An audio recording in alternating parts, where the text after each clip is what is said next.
75%, c'est la part des utilisateurs qui ne vont jamais au-delà de la première page de recherche. Alors si c'est pas déjà fait, c'est peut-être le moment de travailler ton SEO. Hello, moi, c'est Émilie, développeuse web chez Whitestag, agence web. Après 5 années de e-commerce et 5 années dans le commerce, je suis devenue développeuse web avec pour mission de faciliter l'accès au web, tout en créant un outil puissant au service de ton business. Si tu cherches des conseils et des astuces orientées web et entrepreneuriat, tu es au bon endroit. Prêt pour l'épisode du jour ? C'est parti.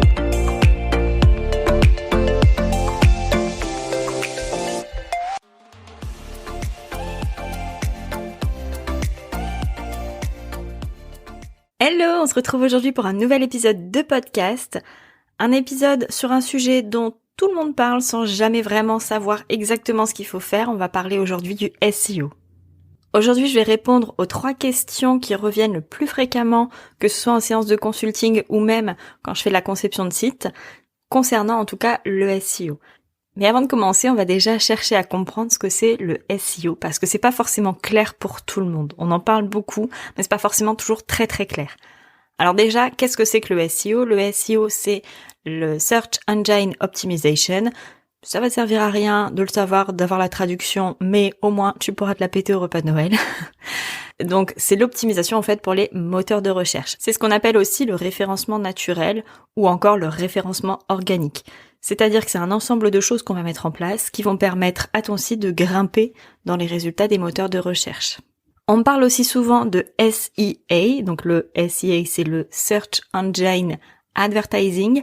Alors c'est un petit peu comme le SEO, à la seule différence que c'est pas gratuit, c'est payant en fait, c'est de la publicité payante. On verra dans cet épisode que t'es pas forcément obligé de payer pour avoir un bon référencement. Maintenant on va commencer avec la vraie première question. J'ai peu de visites sur mon site internet que je viens de lancer il y a pas longtemps. Comment ça se fait ? Alors déjà, pas longtemps, c'est pas une vraie notion parce que pas longtemps pour certains c'est 2 semaines, pas longtemps pour certains c'est 2 ans. C'est une notion qui est assez abstraite. Mais néanmoins, c'est normal de ne pas avoir de ne pas avoir beaucoup de visites le premier jour. Ne t'attends pas à avoir 50 visiteurs par jour dès le début. Ça peut arriver, mais c'est des cas extrêmement rares. Les débuts, t'auras ta grand-mère, ton copain et à la limite, si elle est sympa, ta voisine. J'exagère un petit peu, mais globalement c'est ça. Le temps que ton site soit connu, parce que c'est pas parce qu'il est connu par toi et quelques-uns de tes clients qu'il va forcément être visité tout de suite. Mon premier conseil dans ce cas-là, c'est déjà de regarder auprès de ton outil d'analyse, donc soit Google Analytics, soit Matomo par exemple. Tu sais qu'il n'y a pas beaucoup de visites, mais il faudrait regarder la pertinence de ces visites. Exemple, si tu as un site qui vise essentiellement le marché français et que tu as 50 visites qui viennent d'Angleterre, concrètement ça sert pas à grand chose. Mais en revanche, si tu vises un marché toujours essentiellement français et que tu as 3 visites qui viennent que de France, bah déjà on est sur le bon créneau. Donc après le reste, ça va être d'augmenter et de comprendre comment tu peux faire pour augmenter ce nombre de visites. Mais si déjà tu pars pas sur la bonne cible, c'est déjà problématique. Deuxième petit conseil, pour que ton site soit connu, il faut en parler. C'est vrai que dans beaucoup de situations, on se dit que ça paraît logique d'avoir un site, mais c'est pas forcément le premier réflexe. Si on t'a découvert par exemple par Instagram, ou si on t'a découvert parce que tu travailles en local et que tu as une boutique physique, on va pas forcément chercher à trouver ton site. Alors que si tu parles fréquemment de ton site, par exemple sur tes réseaux sociaux, en expliquant que les gens peuvent retrouver telle ou telle chose sur ton site, article de blog ou autre, ou même juste un dernier produit qui vient de sortir si tu as une boutique, ça va pousser le consommateur à visiter ton site.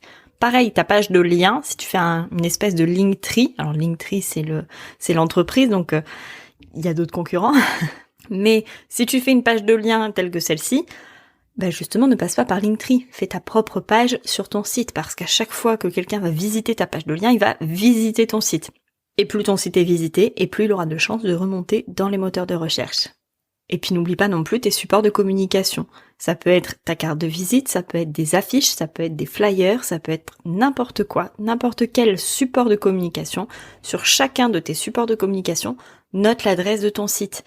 La personne va peut-être perdre le support de communication en question si c'est par exemple un flyer, mais en ayant l'adresse de ton site, en ayant déjà visité ton site, quand elle cherchera quelque chose de similaire sur ces moteurs de recherche, il y a plus de chances qu'elle retombe sur toi.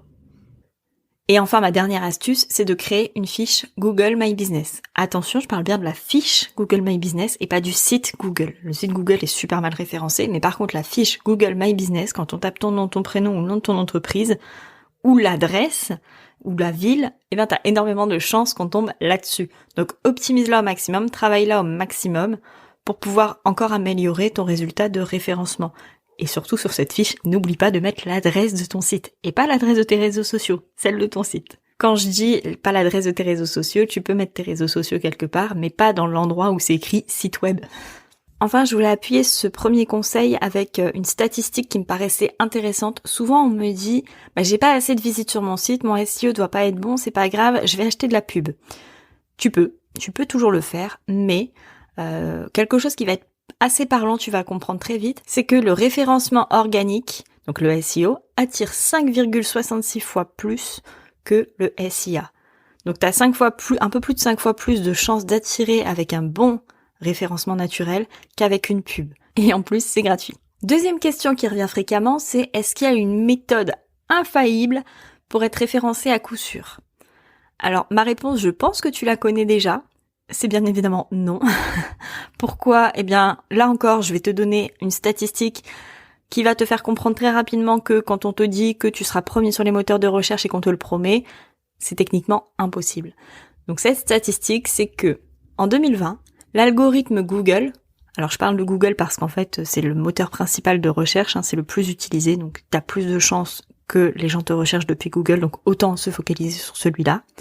Donc en 2020, l'algorithme Google a été mis à jour 4887 fois sur une année, ce qui représente à peu près, si tu as du mal à te faire à l'idée, 13 fois par jour. C'est énorme. Alors comment tu veux que tu puisses avoir une méthode infaillible quand même l'algorithme lui-même change 13 fois par jour? C'est impossible. Mais, il y a un gros mais, c'est qu'il y a quand même des petites choses qui reviennent et que tu peux améliorer et qui peuvent te permettre éventuellement d'avoir une bonne place sur les moteurs de recherche. Prends un papier, un stylo, on commence, la liste est longue. Non, en vrai, la liste est pas si longue que ça, mais c'est des petites choses, tu verras, qui peuvent être facilement mises en place. Alors je te dis toujours ça, mais c'est vrai, c'est des petites choses qui sont toutes bêtes, mais qui peuvent grandement faire la différence. La première, c'est les balises de titres. Alors, en tant que développeuse, tu vas souvent m'entendre dire que les balises titres, il faut bien les utiliser. Je m'explique. Les balises titres, si tu vois pas exactement ce que c'est les balises, tu sais, H1, H2, H3, bref, jusqu'à H6, t'as compris. Et ensuite, il y a les paragraphes. Ces balises de titres, la plupart des gens qui ne connaissent pas le fonctionnement des sites internet, ni du référencement, mais surtout des sites internet, parce que c'est surtout à ce moment-là que ça se joue, l'utilisent pour régler la taille de leur texte. C'est une très très grosse erreur. On n'utilise pas une balise H1 parce qu'on veut mettre un texte en plus gros. Ça marche pas comme ça. La balise H1, elle représente le titre de ta page. Globalement, quand on parle d'une page web, c'est vraiment comme une page classique. On a tous pris des notes en cours, au collège, au lycée, à l'université, n'importe où. Quand on prenait nos notes en cours, on mettait un titre, ce qui correspondrait globalement au H1. Donc tu comprendras que le H1, généralement, on conseille d'en mettre un par page. Alors là-dessus, les avis divergent. Généralement, les développeurs n'en mettent qu'une balise H1. Certains préfèrent en mettre plusieurs. Là, pour le coup, moi, je te donne ma version à moi. Moi, la balise H1, j'en mets une par page, pas plus. Ensuite, tes titres de paragraphe ou tes gros titres sont en H2, tes sous-titres de paragraphe en H3. Éventuellement, si tu as des phrases importantes ou des sous-paragraphes encore, tu mets un H4.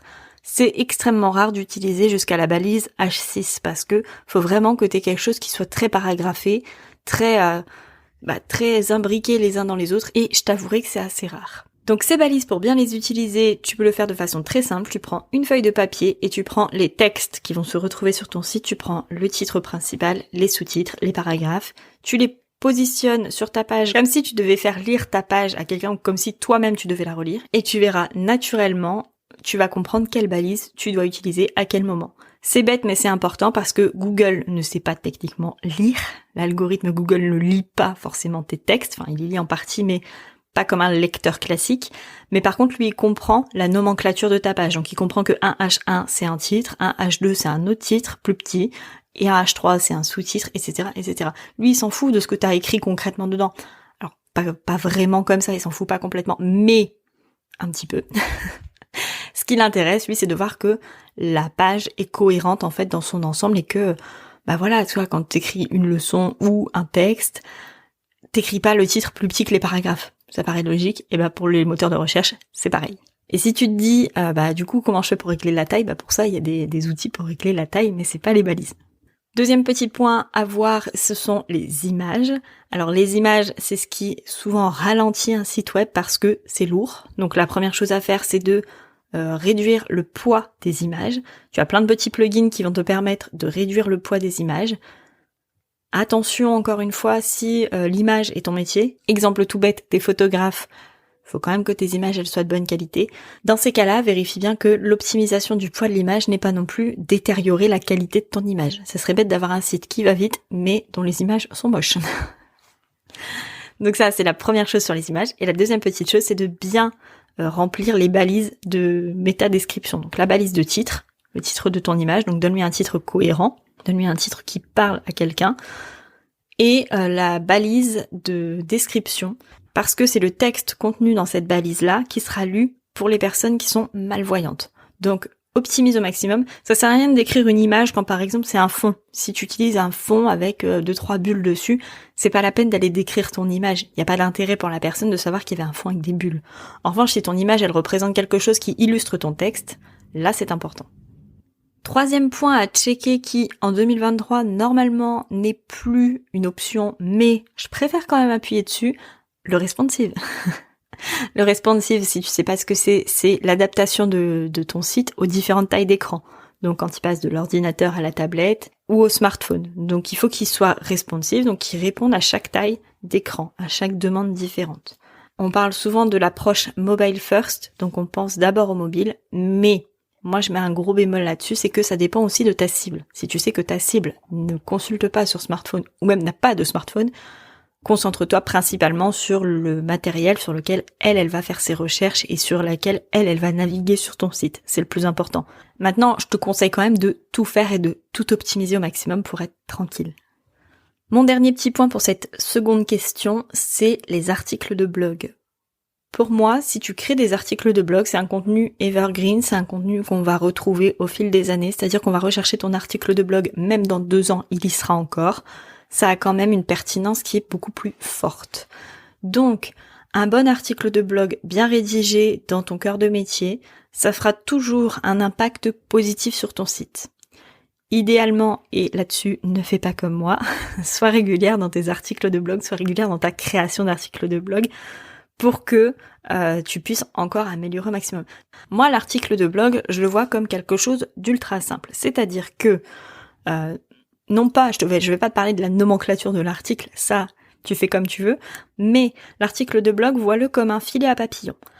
Un article de blog avec des bons mots-clés va attirer, tu vas pouvoir attraper avec, en tout cas, des visiteurs. C'est comme un filet à papillon. Plus ton filet est petit, moins il va attraper de papillons. Plus ton filet est gros, et donc plus tu as d'articles de blog, plus tu auras de chances d'attraper des papillons, de ratisser large, comme on dit. Voilà, donc si c'est quelque chose qui te tente, en tout cas, de lancer des articles de blog, fonce, vas-y, n'attends plus, c'est le moment. En revanche, c'est vrai que si t'es pas à l'aise avec l'écriture, soit tu délègues cette partie, soit tu trouves un autre moyen de faire un contenu evergreen, mais ne fais pas des articles de blog juste parce que t'auras entendu que c'était bien. Et enfin, dernière question. Quand est-ce qu'on peut optimiser le SEO ? Est-ce qu'on peut s'en occuper, ou est-ce qu'on doit s'en occuper plutôt dès le départ ? Évidemment, oui. La réponse est oui. Tu dois t'en occuper dès le départ, c'est-à-dire dès la réservation de ton nom de domaine. Ça te paraît peut-être tôt, mais ça compte. On aura forcément un meilleur référencement si ton nom de domaine inclut le mot-clé de ton entreprise. Exemple, tu es, je vais dire n'importe quoi, tu es coiffeur. Et ton entreprise s'appelle avec ton nom et ton prénom, je vais dire n'importe quoi, Marie Dupont, eh bien idéalement ton nom de domaine appelle-le Marie Dupont coiffure. Tu vois, essaye de l'intégrer parce que Marie Dupont c'est courant, des Marie Dupont il y en a 50 000, alors peut-être pas, j'ai pas les statistiques exactes là-dessus, mais il y en a beaucoup. Donc réserve un nom de domaine qui soit assez personnel et qui soit assez clair dans la tête de ta cible. Donc ça, c'est le premier point. Évite aussi de mettre trop de tirets parce que plus tu vas mettre de tirets et moins on va mettre les tirets. Et généralement, quand quelqu'un met des tirets dans son nom de domaine, c'est parce que le nom de domaine sans les tirets est déjà pris. Il serait quand même dommage que tu fasses tous ces efforts pour que finalement ta cible tape le nom sans les tirets et qu'elle tombe chez ton concurrent. Ça serait quand même vraiment dommage. La première étape, elle n'est pas vraiment directement liée au SEO, c'est plus une notion de bon sens, on va dire. Le but là, à ce moment-là, c'est d'être trouvé facilement, parce que qui dit être trouvé facilement dit avoir un meilleur trafic sur son site, et on l'a vu tout à l'heure, avoir un meilleur trafic égale une meilleure position dans les moteurs de recherche. Le deuxième point, c'est d'avoir un plan de site qui soit clair. C'est-à-dire que tu vas avoir une navigation qui va être optimisée, tu vas avoir quelque chose qui soit très facile pour ton visiteur à comprendre. Là, pour le coup, ça va vraiment dépendre de ton cas, c'est vraiment quelque chose qui est à voir au cas par cas, mais si je peux te donner un conseil sur cette partie-là, c'est ne fais pas une page pour avoir un paragraphe dessus. Une page, elle doit avoir une pertinence et avoir vraiment plus qu'un paragraphe. À un certain moment, l'algorithme favorisait un certain nombre de mots par page pour pouvoir être référencé. Là encore, je vais pas te donner le chiffre parce que ça évolue tellement fréquemment que c'est impossible à savoir, mais même pour un visiteur, il n'y a aucune pertinence d'avoir une page avec un pauvre paragraphe qui se trouve là-dessus. Il y a bien moyen d'intégrer ton paragraphe ailleurs, dans une des pages existantes, plutôt que de créer une page exprès pour ça. Un dernier conseil pour cette partie-là, c'est d'avoir une cible bien définie. C'est un conseil qui te paraît forcément évident, c'est quelque chose que tu travailles dès le début de ta création d'entreprise, mais c'est encore plus important à ce moment-là de la création de ton site parce que avoir une cible bien définie va te permettre d'avoir les mots-clés que cette cible va rechercher et va demander pour pouvoir toi de ton côté tout organiser pour que ces mots-clés figurent au maximum sur ton site. Une petite statistique que j'aurais peut-être dû te donner en début d'épisode, mais qui trouvera, j'en suis sûre, sa pertinence maintenant aussi, c'est que 93% des activités en ligne commencent par une recherche. Ça paraît logique, dit comme ça, mais il peut y avoir d'autres façons d'arriver sur le site de quelqu'un. Exemple Amazon, je pense pas qu'ils aient besoin d'une recherche à chaque fois pour qu'on tombe sur leur site. Je pense que dans la tête des gens, tu cherches quelque chose à un prix intéressant, tu vas directement sur Amazon. Mais parfois, tu cherches un produit et tu tombes sur le lien d'Amazon. C'est ça l'idée de la recherche. Et parce que je sais, si tu as une boutique physique, que tu te dis que oui, mais toi, du coup, si tu vends pas en ligne, il n'y a pas d'intérêt, eh bien, j'ai une autre statistique pour toi. C'est que 97% des personnes ont cherché en ligne une entreprise locale. 97% des personnes ont cherché une entreprise pour aller acheter directement près de chez eux. 97%, ça me semble être un chiffre énorme, suffisamment énorme pour que je te le répète 3 fois d'affilée. Mais pour moi, c'est hyper important parce que ça veut pas dire que parce qu'on va venir acheter en boutique, on ne va pas faire d'abord la recherche en ligne. Que ce soit pour connaître le prix, c'est toujours hyper intéressant de connaître le prix.